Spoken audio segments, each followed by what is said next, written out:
Kuuntelin tuossa joku sen 10 minuuttia, muistaakseni Petri Paavola tai joku tämmöinen evankelisti, eli levitti Jumalan sanaa YouTubessa ja siis puhui ihan tämmöisiä maallisia asioita, mutta kumminkin semmoiseen Jumalan sanaan sävytettyjä ja näin poispäin, mutta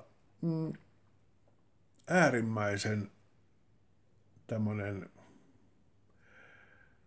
ahdasmielinen ihminen ei voi olla sitä, mitä hän niin kuin antaa ymmärtää. Ei tommonen ihminen ole sujut niin kuin yläkerran kanssa.